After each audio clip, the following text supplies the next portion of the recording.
नमस्कार, मी राहुल कुलकर्णी. एनडीटीव्ही मध्ये तुमचं स्वागत. पुन्हा एकदा विनंती, आमचं युट्यूब चॅनल सबस्क्राईब करा, बेल आयकॉन दाबा, कारण तुम्हाला इतकं सखोल आणि वस्तुनिष्ठ हे विश्लेषण हे कुठेही ऐकायला मिळणार नाही, मला खात्री आहे. कारण आता काय झालं की एकतर ही बाजू किंवा एकतर ही बाजू असं अत्यंत कर्कश पद्धतीनं लोक व्यक्त होत आहे. असो, आपला एक विशेष असा दृष्टिकोन आहे आणि श्री शरद पवार जेव्हा बोलतात तेव्हा त्यांच्याबद्दल तर पूर्वग्रह हा लक्षात ठेवूनच बरेच लोक त्याचं विश्लेषण करत असतात. आणि म्हणून जेव्हा श्री उद्धव ठाकरे आणि श्री शरद पवार यांची आत्ताच एक पत्रकार परिषद झाली, जी पत्रकार परिषद मुख्यत्वे रश्मी शुक्ला ज्या ह्या राज्याच्या पोलीस दलाच्या प्रमुख आहेत त्यांच्या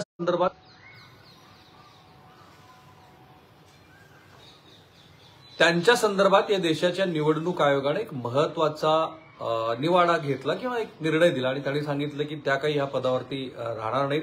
त्यांच्याऐवजी 3 इतर तुम्ही नावं सुचवा. आणि हा एका अर्थाने श्री देवेंद्र फडणवीस यांच्यासाठी सेटबॅक आहे, कारण रश्मी शुक्ला यांनी त्या पदावरती राहावं अशा दृष्टिकोनातनं देवेंद्र फडणवीस काम करतायत असं सतत त्यांच्यावरती नाना पटोले, विजय वडेट्टीवार, उद्धव ठाकरे हे टीका टिप्पणी करत होते. रश्मी शुक्ला यांच्यावरती फोन टॅपिंग संदर्भातले काही आरोपी झाले होते, त्यांची चौकशी झाली, ती सीबीआयची पण चौकशी होती. मधल्या काळात त्या महाराष्ट्र राज्याच्या बाहेर होत्या, त्यांना अटक पण केली जाणार आहे अशा पद्धतीचं जेव्हा उद्धव ठाकरेंचं सरकार होतं तेव्हा चर्चा होती. आणि अशा वेळेला देशाच्या निवडणूक आयोगानं जो एक आदेश दिला त्याबद्दल ही पत्रकार परिषद होती. आणि त्या पत्रकार परिषदेमध्ये शरद पवारांना हा प्रश्न विचारला गेला की मनोज जरांगे पाटील यांनी या निवडणुकीतनं माघार घेतली आहे, त्याबद्दल तुमचं मत काय? तर त्यांनी निसंदिग्ध शब्दामध्ये सांगितलं की हा योग्य निर्णय आहे.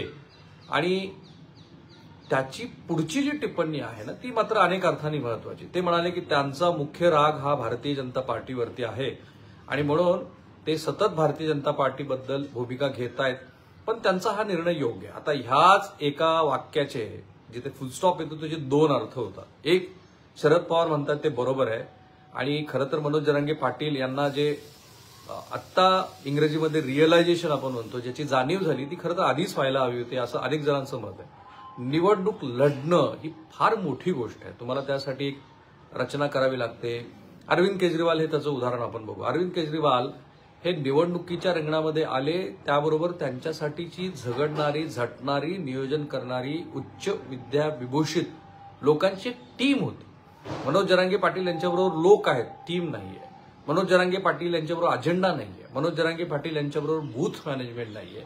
उमेदवारांबद्दलची माहिती नाहीये. कारण जेव्हा केजरीवाल आणि मनोज जरांगे पाटील, कारण एक आंदोलन झालं आणि त्यातनं समोर आलेले हे 2 नेते आहेत. एक राजकारणात यशस्वी झालेत, कमालीचे यशस्वी झालेत, आणि दुसरे राजकारणाच्या प्रांगणामध्ये येता येताच त्यांनी स्वतःला पुल आउट करून घेतलं. म्हणून तर केजरीवाल यांच्याकडे ज्या पद्धतीचं मनुष्यबळ, विचार, भावना, नेपथ्य सगळं होतं तसं मनोज जरांगे पाटील यांच्याकडे नाहीये. आणि म्हणून मी पण त्यांना अनेक वेळेला हे प्रश्न विचारले होते की एखाद्या लोकचळवळीचं जेव्हा राजकारणात रूपांतर होतं तेव्हा काय? आणि तेव्हा ते असं म्हणाले होते की मी याचा पूर्ण अभ्यास केलेला आहे, देशभरातल्या चळवळींचं काय झालं याबद्दल माझं आकलन आहे, परंतु आज हे आकलन हे अपुरं ठरलं, हे स्वतः मनोज जरांगे पाटील यांनाच मान्य करावं लागलं. आणि आपण बघतो आहोत की शेवटच्या क्षणाला त्यांनी निवडणुकीच्या रिंगणातनं माघार घेतली.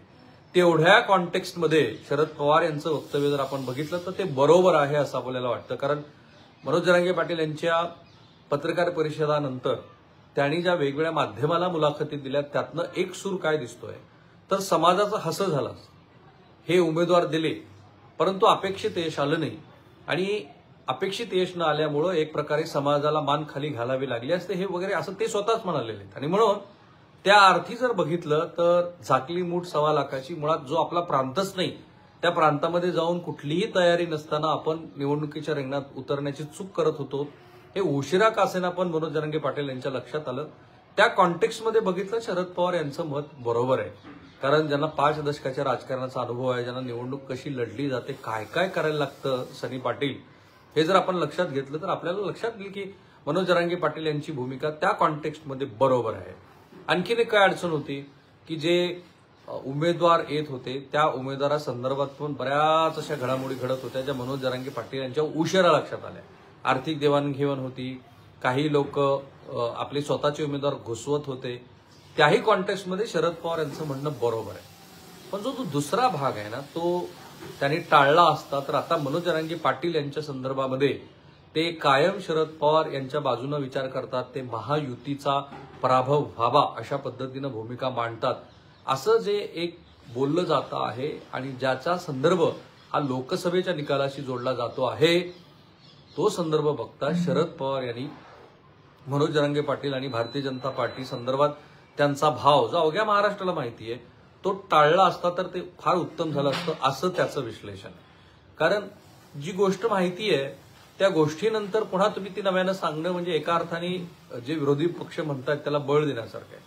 मधल्या काळामध्ये मी महाविकास आघाडीतल्या महत्वाच्या नेत्यांची खाजगीमध्ये गप्पा मारत होतो, मी त्यांची नावं नाही सांगणार, परंतु मी जेव्हा त्यांच्याकडे मनोज जरांगे पाटील यांच्या भूमिकेसंदर्भात विचारणा केली तेव्हा ते असं म्हणाले की ह्या निवडणुकीमध्ये जरांगे पाटील यांचे उमेदवार उभा राहिले तर फक्त महायुतीलाच नाही तर आम्हाला सुद्धा फटका बसेल. आता 3-4 उदाहरणं आपण बघू.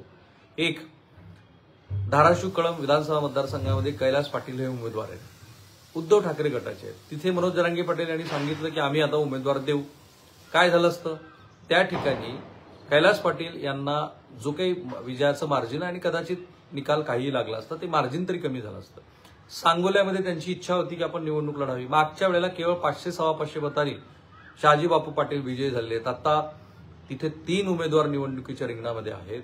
बाबासाहेब देशमुख हे शेकापचे गणपतराव देशमुख यांचे नातू आहेत, त्यांची बाजू बरीच भक्कम आहे असं म्हणतात. अशा ठिकाणी तुम्ही मराठा समाजाचा उमेदवार दिला असता तर तो महाविकास आघाडीच्या मतामध्येच त्यांनी फूट पाडली असती. अशी किती उदाहरणं मी तुम्हाला देऊ. आता केज मधलं उदाहरण आहे, केज अंबाजोगाईमध्ये नमिता मुंदडा विरुद्ध रोमन साठे अशी लढत आहे. त्या ठिकाणी मनोज जरांगे पाटील यांचा उमेदवार असतात तर चित्र पूर्णपणे बदललं असताना पुन्हा काल जेव्हा त्यांनी 7 उमेदवार दिले, 6 पाडायचे ठरवले, दोघांना पाठिंबा दिला, त्याची चिकित्सा मी केली तेव्हा माझ्या असं लक्षात आलं की हा सगळा कौल हा महायुतीच्या विरोधात आहे.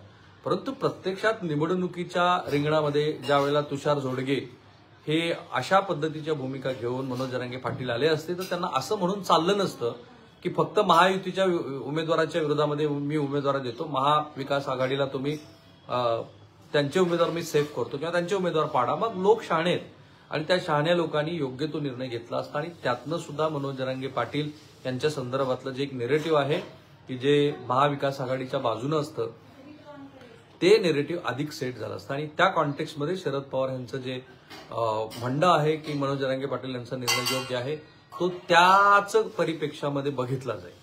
हे शरद पवार यांच्या ह्या वक्तव्याचं आपण केलेलं विश्लेषण. तर मगाशी जवळपास 1.25 तास मी महाराष्ट्रातल्या वेगवेगळ्या तज्ज्ञांशी बोललो. त्याच्यामध्ये श्री अनवर खान जे मनोज जरांगे पाटील आणि सज्जाद मोमानी यांच्यामध्ये मध्यस्थाची भूमिका बजावत होते, परंतु गेल्या 3 महिन्याच्या त्यांच्या भूमिकेनंतर काल जे काही घडलं त्याबद्दल त्यांनी नवीन खुलासे केले.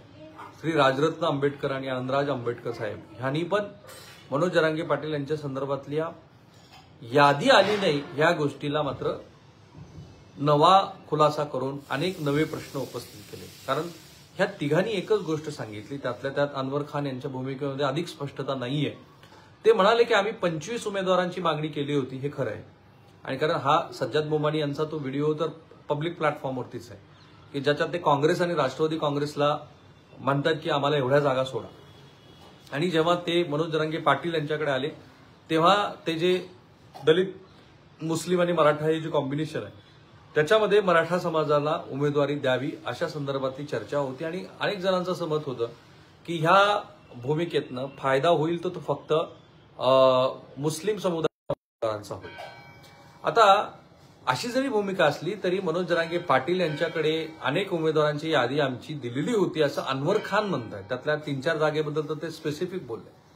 आणि म्हणून जेव्हा माझ्याकडे यादी आली नाही असं मनोज जरांगे पाटील म्हणतात आणि त्याच वेळेला अशा पद्धतीची भूमिका ही मंडळी मांडताना दिसतात तर त्याच्यामध्ये विरोधाभास दिसतोय. आनंदराज आंबेडकर आणि राजरत्न आंबेडकर यांनी तर अत्यंत स्वच्छ शब्दामध्ये सांगितलं. त्यातल्या त्यात आनंदराज आंबेडकर यांची भूमिका अशी होती की मनोज जरांगे पाटील यांनी हा निर्णय का घेतला याचं कोडं आहे, परंतु आपलं आंदोलन हे आपल्यासाठी महत्वाचं आहे. त्या आंदोलनाला अशा राजकारणामुळे जर खीळ बसत असेल तर ती मला नको अशा भूमिकेतनं मनोज जरांगे पाटील यांनी आपले उमेदवार निवडणुकीच्या रिंगणातनं माघार घेतले असावेत असं आनंदराज आंबेडकर यांची मला असं वाटतं की बरीचशी सामोपचाराची भूमिका होती. परंतु राजरत्न आंबेडकर यांनी मात्र मनोज जरांगे पाटील यांच्या ह्या भूमिकेवरती मोठंच प्रश्नचिन्ह उभा केलं. ते म्हणाले की मला जेव्हा पत्रकार परिषदेतनं कळालं की मनोज जरांगे पाटील यांनी अशी भूमिका घेतली आणि लिस्ट न आल्यामुळे ती घेतली, तेव्हा मात्र मला अनेक जणांचे फोन यायला लागले, बौद्ध समुदायातनं फोन आले आणि मला त्यांना सांगावं लागलं की आपण 12 जागांच्या संदर्भामध्ये चर्चा केली होती. 12 जागेवरती त्यांना उमेदवार पण मान्य होते. तेवढे प्रबळ उमेदवार आमच्याकडे आहेत की जे निवडून येण्याच्या क्षमतेचे होते आणि जर मनोज जरांगे पाटील यांनी या उमेदवाराला पाठिंबा दिला असता तर हे उमेदवार विजयी झाले असते. मनोज जरांगे पाटील यांना आमचे उमेदवार कोण याची पूर्ण माहिती होती आणि म्हणून हा सगळ्यात मोठा प्रश्नचिन्हाचा भाग आहे की हे असं का घडलं. आणि मग राजरत्न आंबेडकर यांनीच हा मुद्दा मांडला की आम्हाला आता असं वाटतं आहे की मनोज जरांगे पाटील यांना आपले उमेदवार मागे घ्यायला लावलंय कुणीतरी. ती कोण शक्ती आहे? मग बाबासाहेब पाटील हे जे स्वतः उमेदवार आहेत, बाबासाहेब पाटील ते तर असं म्हणाले की गंगाधर ही सर्व शक्तिमान आहे आणि म्हणून अशा चर्चेला वाव आता मिळाला आहे. चर्चा सुरू झालेल्या आहेत की मनोज जरांगे पाटील यांनी स्वतःच्या मनाने हा निर्णय घेतला की वस्तुस्थितीची जाणीव झाल्यामुळे घेतला की खरंच त्या याद्या गेल्या नव्हत्या यामुळे घेतला. परंतु राजरत्न आंबेडकर, आनंदराज आंबेडकर आणि बाकीच्या चर्चेत सहभागी झालेल्या मंडळींच्या मध्ये हा निर्णय मनोज जरांगे पाटील यांना कुणीतरी घ्यायला लावलाय आणि तो व्यक्ती कोण आहे याची सगळ्यांना कल्पना आहे. आता पुन्हा ह्या अशा पद्धतीच्या चर्चेतनं एकच गोष्ट होते, ते म्हणजे वावड्यांना स्थान मिळतं आणि ते स्थान हे मग कुठल्याही चर्चेच्या दिशेनं जाऊ शकतं. पण माझ्या मते मनोज जरांगे पाटील यांनी सर्वव्यापी भूमिका घेतलेली आहे. त्यांच्या आंदोलनाला राजकारणानं बसली असती तर खीळच बसली असती असं माझं प्रांजळ मत आहे. कारण निवडणुकीच्या रिंगणामध्ये तुम्ही आलात, अर्थात निवडणुकीचं राजकारण करू नये असं माझं अजिबात म्हणणं नाही, पण त्याच्यासाठी पुरेशी तयारी हवी. तुमच्याकडे उमेदवार हवे, त्या उमेदवाराचं कॅरेक्टर तुम्हाला माहिती हवं, काहीतरी अजेंडा हवा. जेव्हा तुम्ही म्हणताय की मराठा समाजाबरोबर ओबीसी आणि दलित आणि मुसलमानांनी पण यायला हवं आणि दुसरीकडे तुम्ही मराठा समाजाचाच घटक हा सर्व सत्ताधीश असायला हवा, अशा पद्धतीच्या भूमिका मांडता किंवा मराठा समाजाच्या आरक्षणाबद्दल आग्रही असता, त्यावेळेला तुम्हाला इतर समाजावरती जी टीका होते, टीका तुम्ही करता, त्याच्या भाषेबद्दल पण लोक प्रश्न विचारतात. म्हणून एक तपशीलवार योग्य दिशा, योग्य पद्धतीची निवडणुकीची यंत्रणा, योग्य तो अजेंडा, ते शेतकऱ्यांच्या प्रश्नावरती बोलतायत, ते कामगारांच्या प्रश्नावरती बोलतायत, ते मला पटतं. खरं तर अनेक वर्ष महाराष्ट्रामध्ये ह्या गोष्टीवरती चर्चा व्हायला हवी होती. दुर्दैवाने आहेरे वर्गातले जे प्रस्थापित सर्वपक्षीय सर्व जातीचे नेते आहेत त्यांना महाराष्ट्राच्या कोणत्याही प्रश्नात किती गांभीर्यानं रस आहे असा प्रश्न पडू शकतो. अर्थात त्यातही माझं असं मत आहे की काही नेते हे खरंच खूप उत्तम पद्धतीनं महाराष्ट्राच्या प्रश्नावरती बोलतात. मी सभागृहातली आमदारांची प्रश्न उत्तरं जेव्हा ऐकतो आणि मला सर्व प्रेक्षकांना आवाहन करायचे की अपवाद वगळा, परंतु महाराष्ट्राच्या विधिमंडळामध्ये अत्यंत गांभीर्यानं प्रश्नावरती चर्चा होते, इम्प्लिमेंटेशन होत नाहीये. किंवा महाराष्ट्राची वाढती लोकसंख्या, वाढतं शहरीकरण, ह्याबद्दल जी पॉलिसी आहे त्याच्यात आणि महाराष्ट्रातल्या राज्यकर्त्यांच्या कारभारामध्ये, लोक अनुनयामध्ये खूप मोठं अंतर आहे. उदाहरण म्हणजे लाडकी बहीण आपण बघू. माहितीये सगळ्यांना की लाडक्या बहीण योजनेमुळे महाराष्ट्राचं आर्थिक वाटोळं होणार आहे, मोठ्या अडचणीचा सामना करावा लागतो. तर अशा वेळेला महायुतीचे लोक ज्या योजनेबद्दल बोलतायत तशीच पर्यायी मोठी योजना महाविकास आघाडीची मंडळी आणणार आहेत. म्हणजे लोक अनुनयाचा हा कळस आहे आणि अशाच कळसापोटी जेव्हा मनोज जरांगे पाटील हा महत्वाचा विषय मांडतात तेव्हा त्याकडे सपशेल दुर्लक्ष केलं जातं, हा भाग आहे. परंतु निवडणुकीच्या राजकारणामध्ये कोणत्याही तयारीशिवाय कसलाही अजेंडा नसताना उतरणं म्हणजे तो आत्मघात होता. आणि तो आत्मघात हा जेव्हा तुम्ही लोकांनी माझ्याकडे यादी दिली नाही वगैरे असं म्हणून काहीतरी त्यातनं माघार घेण्याची भूमिका घेता, तेव्हाही तो जेव्हा अशी मंडळी सांगते की आमच्या याद्या तयार होत्या, सर्व काही व्यवस्थित सांगितलेलं होतं, तेव्हा तो अनेक अर्थांनी नवे प्रश्नचिन्ह लावणारा असतो. म्हणून या दोन मुद्द्यातनं मी याचं विश्लेषण केलं की श्री शरद पवार म्हणतायत त्याचे काय अर्थ आहेत.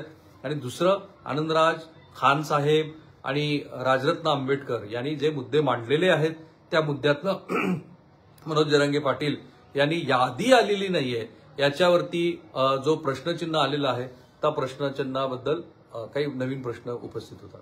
थांबूया आपण इथे. आम्ही सर्व सोशल मीडिया प्लॅटफॉर्मवरती आहोत, त्यामुळे आम्हाला फॉलो करायला लागा. महत्वाचं म्हणजे आमचं हे यूट्यूब चॅनल सबस्क्राईब करा, बेल आयकॉन दाबा, कारण आम्ही तुमच्या प्रत्येक गोष्टीला फॉलो करत असतो, बघत असतो. धन्यवाद.